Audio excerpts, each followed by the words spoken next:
Le saviez-vous? Certaines personnes peuvent entendre des couleurs alors que d'autres peuvent sentir des sons. Certains associent des couleurs aux lettres et aux chiffres ou encore voient leur année sous une forme particulière. Étonnamment, ces caractéristiques ne sont pas associées à des hallucinations ou à un trouble psychotique. Il s'agit en fait d'une particularité d'origine neurologique appelée la synesthésie. La synesthésie est généralement peu connue, bien qu'elle touche environ 4% de la population, soit une personne sur 23. Cependant, ces résultats varient beaucoup selon les études. En effet, il est difficile d'évaluer le nombre exact de synesthètes puisque le diagnostic se base principalement sur les perceptions de la personne et que les degrés de l'atteinte peuvent varier considérablement. Ainsi, une personne peut se dire synesthète alors qu'elle ne l'est pas réellement, et une personne peut ignorer avoir cette particularité et ne sera donc pas comptée dans l'échantillon. Qu'est-ce que la synesthésie? La synesthésie est formée du préfixe syn, signifiant ensemble, et du suffixe esthésie, qui signifie sensibilité. Ce mot désigne donc l'aptitude à percevoir ensemble certaines sensations. Pour la plupart des gens, quand on lit un texte, on lit tel quel, comme il est écrit sur la feuille.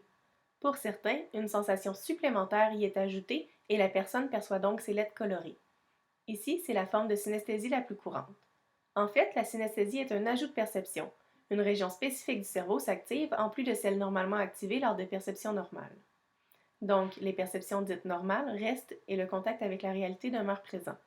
C'est ce qui distingue les expériences synesthésiques de l'hallucination. La synesthésie n'est ainsi pas une pathologie et ne s'explique pas par une imagination furtive. Elle est complètement involontaire. D'ailleurs, les synesthètes semblent croire que l'expérience de la synesthésie est quelque chose de tout à fait ordinaire et ignorent même avoir cette particularité jusqu'à investigation auprès des autres. Cette capsule vous permettra donc de découvrir différentes formes de cette condition neurologique particulière.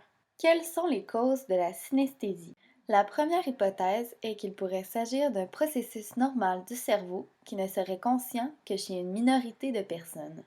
Il faut savoir que lors d'une association, les deux régions du cerveau sont activées. La deuxième hypothèse est qu'il pourrait s'agir d'une dysfonction de modulation. Il y aurait l'activation croisée de certaines régions du cerveau via des connexions anormales. Des synapses qui ne devraient normalement se faire qu'à l'intérieur d'une seule région du cerveau auraient également lieu dans une autre région. Ceci pourrait être dû à un défaut d'élimination de certaines connexions neuronales lors du développement.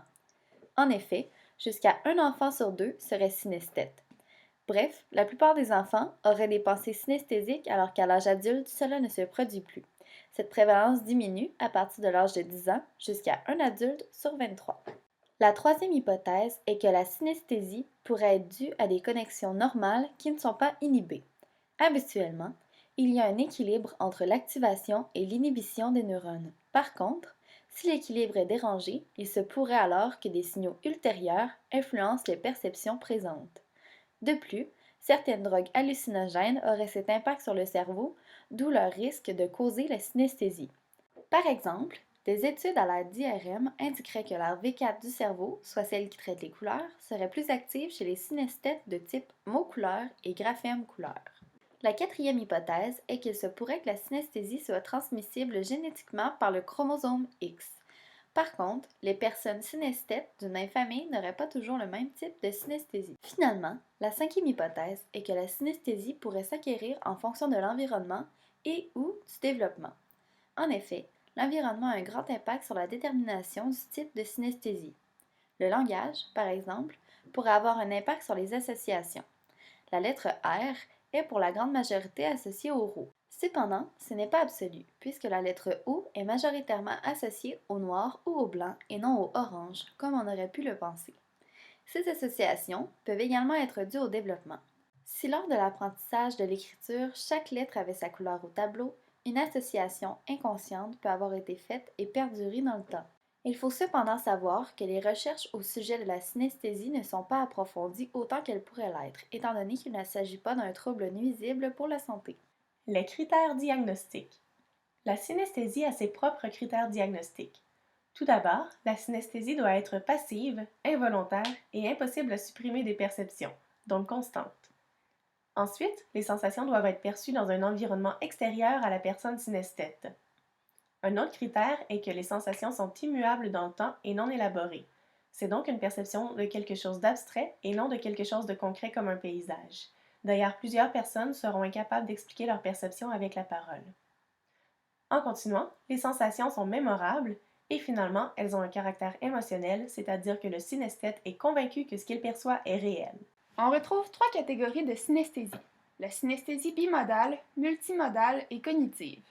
La synesthésie bimodale réfère à un croisement entre 2 sens. Dans la majorité des cas, les synesthésies sont unidirectionnelles, c'est-à-dire qu'une personne qui voit des couleurs en entendant certains sons ne va pas entendre les sons en voyant la couleur. Lorsqu'une personne associe les 2 sens dans les 2 directions, on parle alors de synesthésie bidirectionnelle.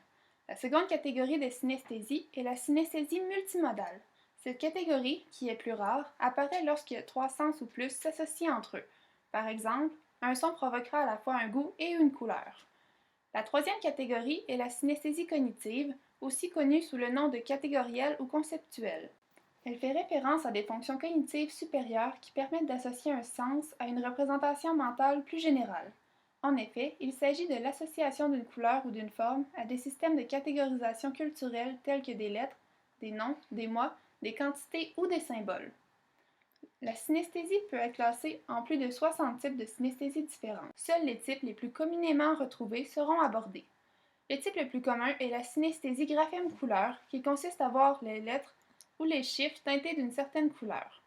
La synesthésie musique-couleur correspond à percevoir des couleurs en entendant certains sons. Contrairement au synesthète graphème-couleur, les couleurs associées au son peuvent être vues en 3 dimensions et sont généralement vues en mouvement ou en déplacement dans leur champ de vision. La synesthésie numérique fait référence aux formes ou aux positions que prennent les nombres ou les unités temporelles. Il s'agit d'une carte numérique qui se forme lorsqu'une personne pense, par exemple, à une suite de nombres ou au mois de l'année. La synesthésie spatio-temporelle ressemble à la synesthésie numérique. Il s'agit également d'une représentation sous forme de carte mentale, mais qui représente spécifiquement le temps. Le synesthète positionne donc les jours de la semaine ou les mois de l'année selon une forme précise. La synesthésie lexicale gustative est un type plus rare de synesthésie. La personne percevra des sensations de goût en entendant, en lisant ou en pensant à des mots ou des paroles. Généralement, les sensations de goût sont associées à des aliments consommés par les synesthètes durant leur enfance. La synesthésie de personnification est un type de synesthésie où les personnes associent des traits de personnalité à des séquences comme les lettres, les chiffres ou les mois de l'année. Dans certains cas, des objets peuvent aussi être associés à des caractères de personnalité.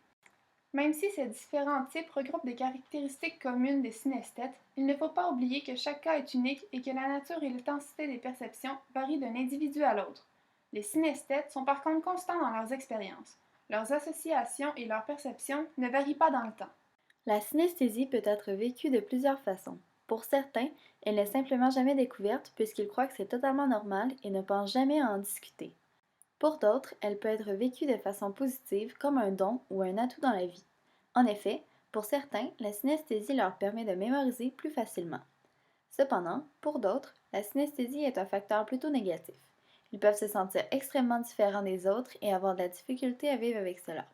Certains se croient incompris et éprouvent des difficultés scolaires. Malheureusement, peu de professionnels de la santé connaissent bien la synesthésie.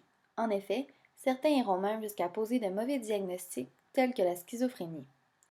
Il serait de ce fait important que les professionnels de la santé soient mieux informés au sujet de la synesthésie afin de faire les diagnostics justes et pour pouvoir les guider efficacement. Il en est encore plus évident en pédiatrie puisqu'elle peut survenir lors du développement. Vu les impacts psychologiques de la synesthésie, les différents professionnels de la santé peuvent intervenir en ce sens. De plus, puisque graphème couleur est l'une des synesthésies les plus courantes, cela peut assurément avoir un impact sur l'apprentissage de l'écriture. Les ergothérapeutes peuvent donc travailler afin d'optimiser l'apprentissage. Le schéma d'écriture pourrait donc être approprié. Finalement, étant donné que la synesthésie est associée à des sensations perçues différemment, les ergothérapeutes pourraient utiliser le schéma d'intégration sensorielle afin d'optimiser le développement normal. En conclusion, il est important de se rappeler que la synesthésie n'est pas une maladie. En effet, c'est quelque chose de bien réel que des imageries par résonance magnétique peuvent démontrer. Toutefois, il y a autant de manières différentes de vivre la synesthésie qu'il y a de personnes synesthètes. Maintenant, après avoir écouté cette capsule santé, pouvez-vous savoir si vous êtes l'une de ces personnes qui vit avec cette condition neurologique peu connue? Vous pouvez maintenant aller informer votre entourage de cette découverte et nous vous disons à la semaine prochaine!